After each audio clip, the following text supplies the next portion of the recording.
हर दिन एक भिखारी दरवाजे के पास आकर भीख मांगता था और घर का मालिक हमेशा घर के बाहर आते ही उसे देखकर फिर जाया करता। कई बार उसके लिए गालियां भी बकता। वो कहता, तू जिंदा ही क्यों है? पूरी जिंदगी ऐसे ही भीख मांगेगा क्या? धरती का बोझ क्यों बना बैठा है? और कभी कभी उस भिखारी को गुस्से में वे धक्का भी मार दिया करता। इतना कुछ हो जाने के बावजूद अधिकारी के मुंह से सिर्फ यही निकलता कि भगवान भगवान तुम्हारे पापों को माफ करे। एक बार सेठ को धंधे में बड़ा नुकसान होने की खबर मिली। सेठ बहुत परेशान था कि तभी उसके दरवाजे पर वही भिखारी आया। गुस्से में अपना आपा खोते हुए सेठ ने उस भिखारी को पत्थर दे मारा। पत्थर लगने के कारण भिखारी का सर फूट गया और उसके सर से खून बहने लगा। फिर भी दर्द से कराहते हुए भिखारी ने इतना ही कहा, भगवान तुम्हारे पापा को माफ करे। भिखारी वहां से चला गया। सेठ सोच में पड़ गए, भिखारी को पत्थर मारा, फिर भी उसने सिर्फ प्रार्थना की। सेठ का गुस्सा शांत हुआ, शेर का मन शांत हुआ। भिखारी का रहस्य जानने के लिए सेठ ने भिखारी का पीछा करना शुरू कर दिया। भिखारी जहाँ जहाँ जाता सेठ उसके पीछे जाता। सेठ ने देखा कि कोई उसको खाना देता, कोई उसको मारता, कोई अपमानित करता तो कोई गाली देता।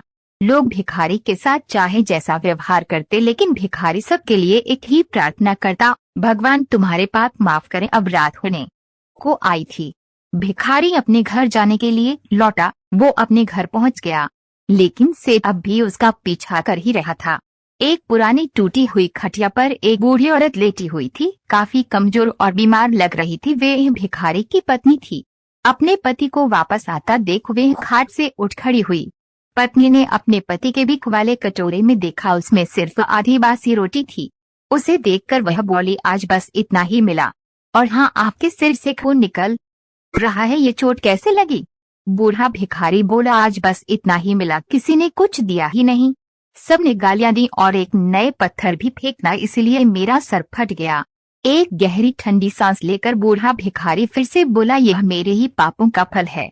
तुम्हें याद है कुछ सालों पहले हम कितने अमीर थे? क्या कुछ नहीं था हमारे पास? हमारे पास हर चीज जरूरत से ज्यादा थी, लेकिन हमने कभी दान नहीं किया।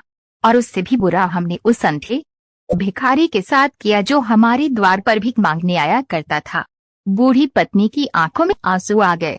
वह बोली, हाँ, हम उस बेचारे अंधे के साथ बहुत बुरा करते थे, उसका अपमान करते थे, उसे खाने के लिए रोटी की जगह कागज दिया करते, उसका मजाक उड़ाया करते और कभी कभी मारा भी करते।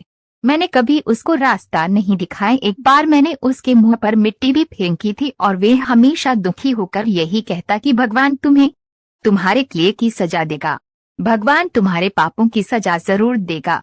उसका श्राप सच हुआ और हम इस दुख भरी जिंदगी में आ गए।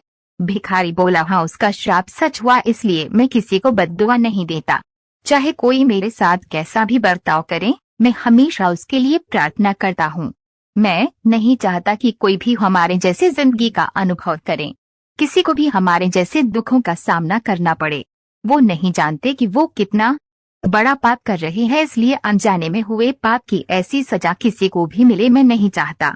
सेठ वहीं पर छुपकर यह सारी बातें सुन रहा था। अब उसे सब कुछ समझ में आ गया था। भिखारी और उसकी पत्नी ने वे आधी रोटी मिल बांट कर खाए और भगवान को धन्यवाद बोलकर सो गए। अगले दिन बड़ा भिखारी फिर से भीख मांगने गया। सेठ के घर के पास जाते हैं। सेठ ने पहले से गर्म रोटी या उसके लिए निकाल कर रखी थी। उसे देते हुए सेठ विनम्रता से बोला, माफ कर दीजिए बाबा, उसे बहुत बड़ी गलती हो गई। बूढ़ा भिखारी बोला, भगवान तेरा भला करे। इतना कहकर वे आगे निकल गया।